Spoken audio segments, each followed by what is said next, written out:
We've been looking at op-amp circuits, and we looked at the basic op-amp inverting amplifier circuit. But what if we want to amplify with an op-amp without inverting the output? So this circuit, this op-amp circuit here is a non-inverting amplifier. So here on our non-inverting amplifier, our input, our voltage input is at the non-inverting input of the op-amp, but we still have feedback from the output back to the inverting input of the op-amp. We should always look at that initially when we're trying to determine if we can analyze an op-amp circuit, whether or not it has this negative feedback. So we'll look at solving this two different methods. We'll look at we'll use our ideal op-amp rules always, and then we'll use nodal analysis at VA, and then we'll look at using a KVL loop with this current I here, and also using our ideal op-amp rules. So let's take a look here if we want to do nodal analysis at VA. And we'll first write down what our op-amp rules are. Our op-amp rules are that our VB minus VA is equal to 0. This is our ideal assumption. Right, so there's our ideal assumption. So that implies that our VA is equal to VB. In this circuit, we see that VB is tied to VN, so they'll be equal to VN. Our other ideal op-amp rule is that these currents are equal to 0. So if we call that IB, and we call this little current right in here from VAN, call that IA, we have that IA equals 0 and IB is equal to 0. So we have those two currents equal to 0. So if we do our nodal analysis then at VA, our nodal analysis is we have VA minus 0, this current, over R1 plus our VA minus V out over RF plus IA, right? Those are the three currents at that VA node. That's all equal to 0. Well, with this ideal op-amp rule 2, then we can say that IA is equal to 0. And with this ideal op-amp rule 1, we can say that VA is equal to VB, right? So since VA is equal to VB, it's also equal to VN. So this gives us that, so this tells us that our VA equals VB, which is equal to VN here.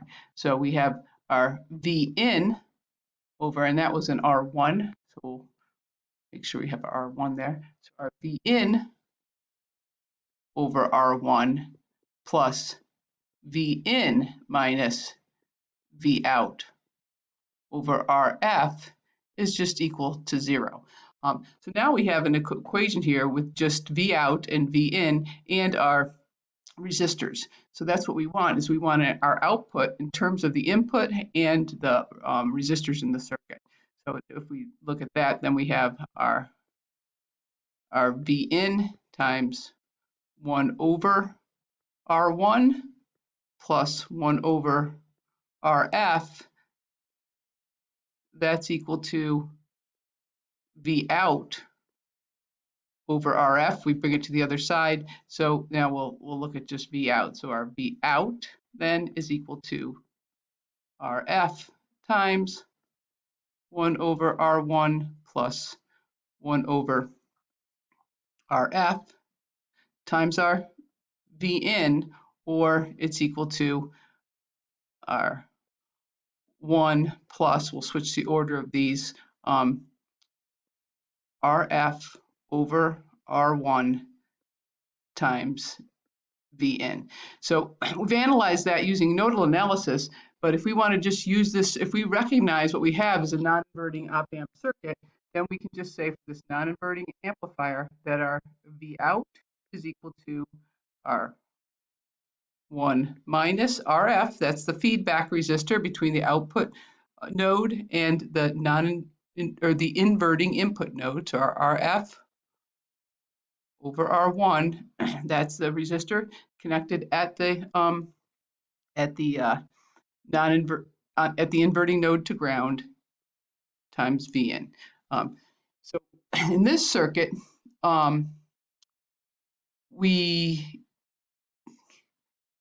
so that's a plus, right? Yeah.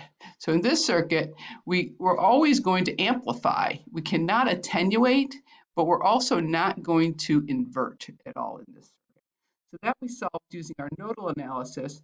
Let's look at it now using our KVL and the current I. And we still have to use our ideal rules. So our ideal rules here, since oops, that's not working. By our ideal rules, VB minus VA is equal to 0, right? So that's our ideal rule number 1. In this case, that implies that our VA is equal to VB, which is equal to VN.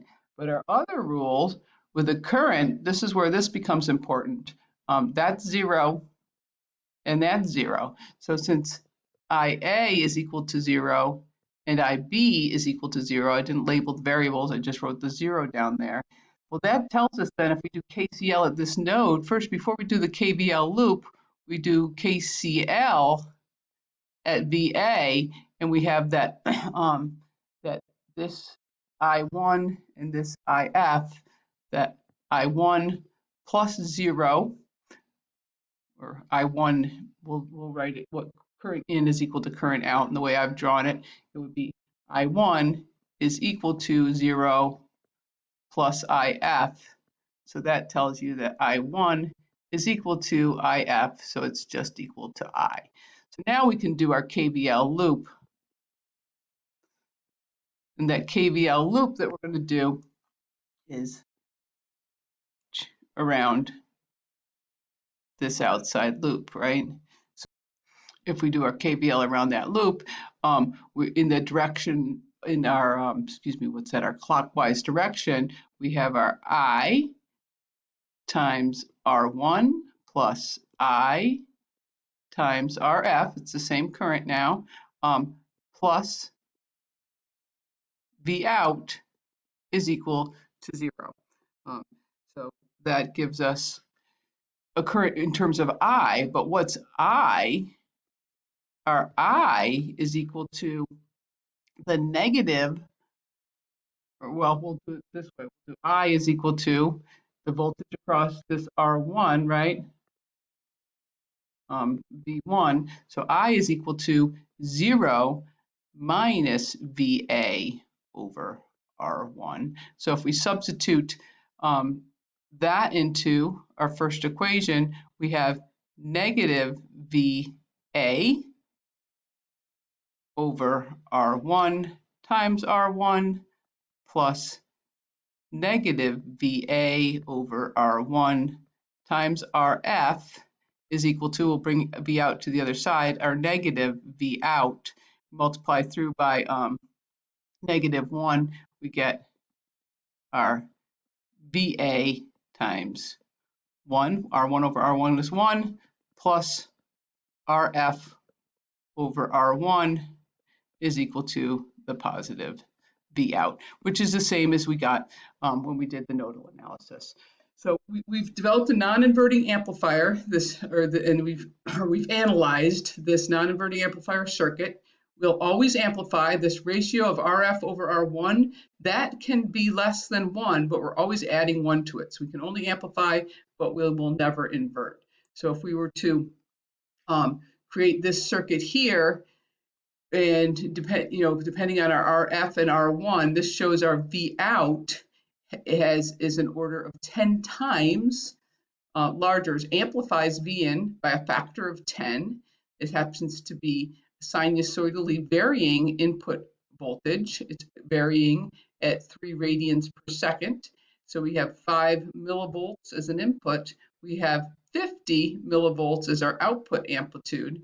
So that means our RF and R1 have to be equal to 9, right? So we have our 1 plus RF over R1 has got to be equal to 10. So RF over R1 is equal to 9. So if our RF over R1 is equal to 9, there's many ratios that could be 9. We could use, for example, RF is equal to 9 kiloohms. We could use 9 kiloohms over 1 kiloohm. So is our RF over R1. But there's many different resistors that could create that ratio.